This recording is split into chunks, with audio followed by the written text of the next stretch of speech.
What's up, guys? We have power rankings for the NFL for week number 3. Coming in at number 32, we have the Chicago Bears.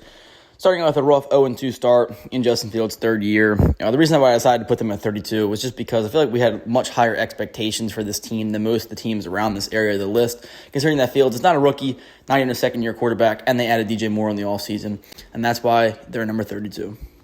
Coming in at number 31, we have the Arizona Cardinals, led by Josh Dobbs. Honestly, things, even though they're 0-2, probably better than what we expected. They looked good against the Giants in the first half. They kept it close with the Commanders, but still overall 0-2 and not a great team. Number 30 is the Houston Texans, also another 0-2 team that's being led by C.J. Stroud, the promising young rookie. He's looked good in 2 games against the Ravens, as well as last week's matchup against the Indianapolis Colts, but still got to see them get a win, got to see them prove themselves in an important game before moving them up. Number 29 is the Indianapolis Colts, led by another rookie again, Anthony Richardson. They look better than Texans. They beat the Texans last week, so they're now 1-1. But their biggest problem right now is Anthony Richardson's health. He's left both games, week 1 and week 2, both around halftime with an injury. So they got to see more consistency from his health before they get moved up in this list. Coming in at 28, we have the New York Giants, and this team looked horrible for about a game and a half until they were able to turn it on against, still the meager Arizona Cardinals in week 2. Got to see some better results for this team. Got to see better offense from Daniel Jones. And now Saquon Barkley's injured, considered week to week, but that definitely makes things worse for this team that's already limited. Number 27, Carolina Panthers, led by number 1 overall pick Bryce Young. This team looked decent, honestly. They seem to be more of a rebuild, obviously, with their rookie quarterback, but they were able to keep both their week 1 and week 2 matchups down to the last drive in both games. Looks promising, but for a team that has such a bad track record in the recent years, we need to see more of a report, more consistency before we bump them up. Number 26, the Denver Broncos, led by Mr. Unlimited himself, Russell Wilson. Can't believe the hype for this team. Some people have them a lot higher, I have them lower. I mean, they're 0-2. They just blew an 18-point lead to the Commanders in week 2. Team looks rough. Russell Wilson has not been cooking. No more let Russ cook, 26. Number 25, the 0-2 New England Patriots, led by Mac Jones. I get it. They've had 2 close games against great teams. However, though, Mac Jones is one of those quarterbacks that makes me want to turn the TV off. They have really no highlighted receivers. Their running game, Ramondre Stevenson looks good, but they got to find a way to get him, some holes in the offensive line. They didn't have great blocking against the Dolphins. Team looks rough. Got to get it together. Can Bill Belichick fix it? If he can, he's definitely the guy to do it. Number 24, the Las Vegas Raiders. They look good week 1.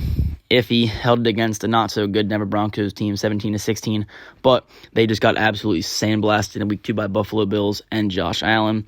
Team looks rough. Garoppolo's going to have to find a way to get it, improve his play before his team can get bumped up higher.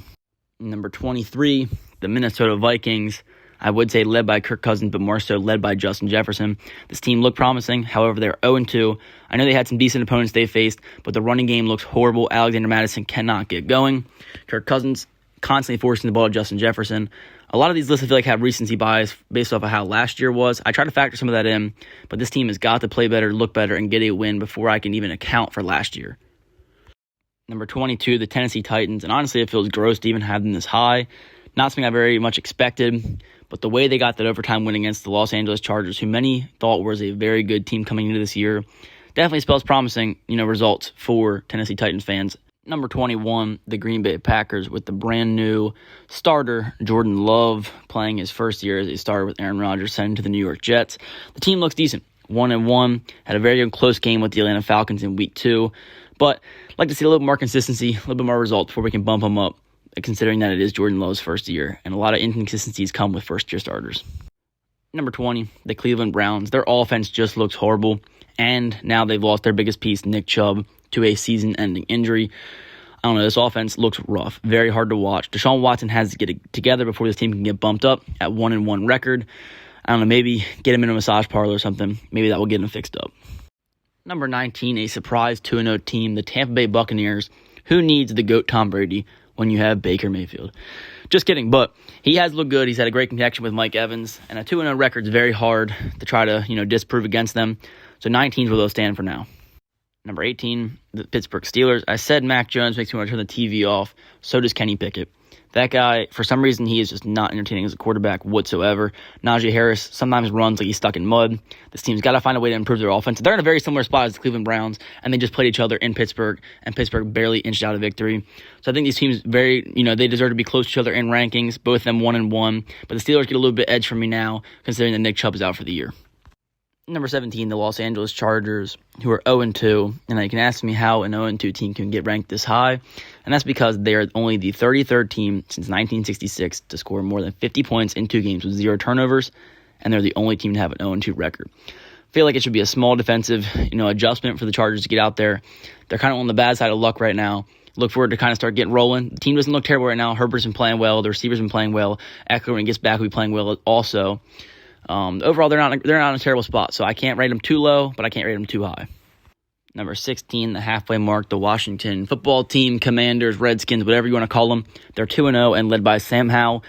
They're playing decent, average, but they got 2 wins. They're looking, build momentum going on. Sam Howell's going to start to relax, get better as the season goes on. His first year starting as well. He's had some good connections to McLaurin, to Jahan Dotson.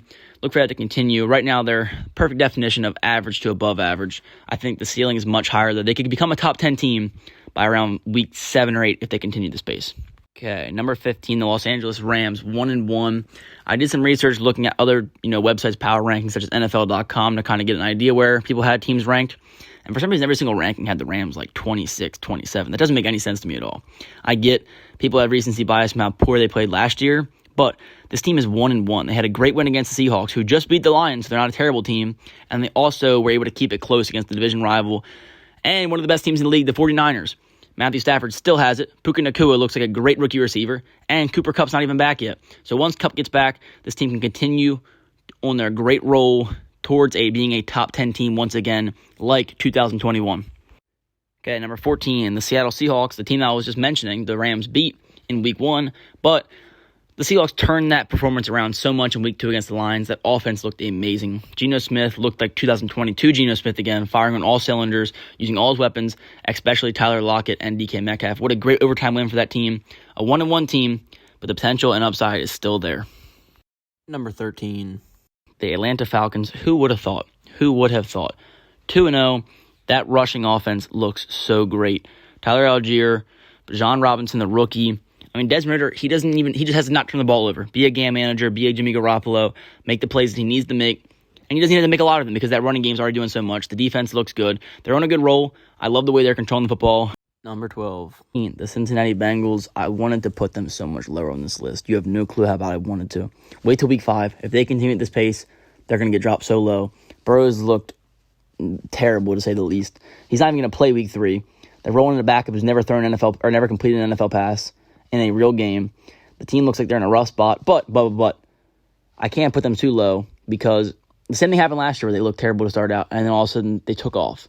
So with a team with that good talent on paper, it's hard to rank them that low. But give it a few more weeks, and trust me, they will be there. They will be in the bottom half. Number 11, New York Jets. With Aaron Rodgers, obviously, they'd be ranked a lot higher. Zach Wilson, now the starter. You could rank them a lot lower, people would say. But they have the same thing as the Falcons. A great running game. Breece Hall, Dalvin Cook. You can even add in Michael Carter. If they can just play with the Falcons, get the ball out of Zach Wilson's hands, only make him a game manager, run, and if they have a great defense to back it up, they can still stay as a top, half. They can see in the playoffs, a wild card team, and who knows, maybe Aaron Rodgers will be back for the playoffs, like he claims. Number 10, the Jacksonville Jaguars, led by Trevor Lawrence, former number 1 overall pick out of Clemson. They're 1-1, just lost to the Chiefs in a close game that we expected a lot more offense than we got, but I think they're in a good spot. Calvin Ridley, come back from his gambling suspension, has looked like a surefire number 1 receiver like we saw him last when he played on the field. Christian Kirk, solid weapon. Zay Jones, great red zone threat. The offense looks good.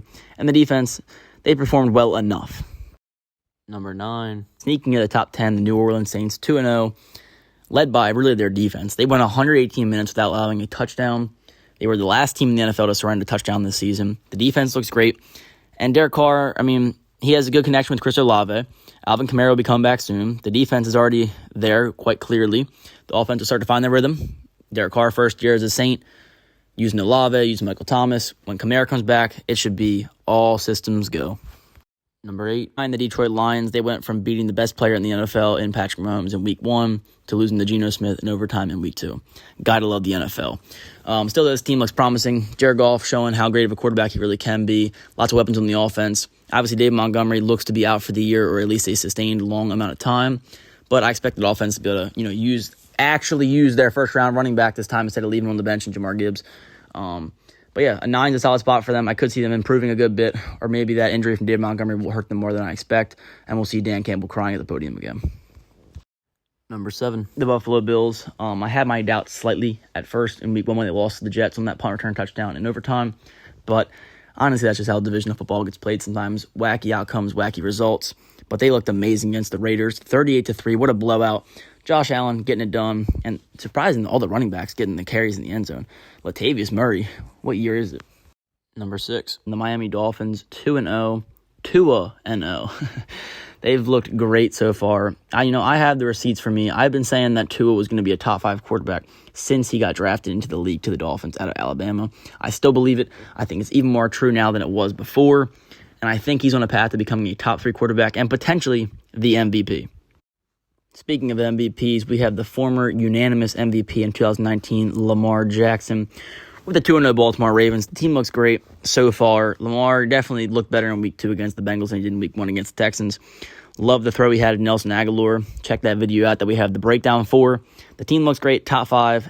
Number 4, and easily could become number 2 or number 1 with another successful week, the Dallas Cowboys. That defense looks scary. What they did to the Giants Week 1 was crazy, and they followed up with beating another New York team in the New York Jets. The only downside to them so far is the competition has not been there. But if you give them a W against a team that's much more reputable, trust me, they will be number 2 or number 1. And Dak's been getting it done too. CeeDee Lamb last week, over 100 yards. Great game for all of them. Number 3, the reigning Super Bowl champs, the Kansas City Chiefs, led by Patrick Mahomes, who got that restructured massive contract. They could be number 1, but that loss to the Lions crippled them. And also, the offense looked mediocre against the Jacksonville Jaguars in Week 2. But I think as Travis Kelce gets more healthy, Mahomes will define that connection more and uses other receivers as well. And they'll go back into the year we've seen Mahomes MVP years before you know it. Number 2, the team that lost to the Kansas City Chiefs in the Super Bowl last year, the Philadelphia Eagles, led by Jalen Hurts. They're 2-0, can't complain. Did great last year. Looked, they kind of had 2 close games against the Patriots and the Vikings. It was a similar thing. They started to break down towards the end of the game. The rushing attack was great. DeAndre Swift went off. Look for more of that, more read options from Jalen Hurts with the better rushing system, and that team will be great before you know it. They already are great, but maybe number 1. Finally, my number 1, the San Francisco 49ers. The defense looks scary.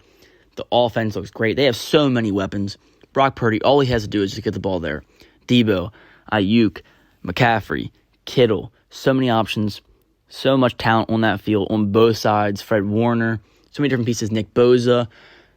They were almost there last year. The injury to Purdy stopped them, and now he looks all healthy. Looks like he's playing good. Had a few overthrows last week, but that team is my number 1.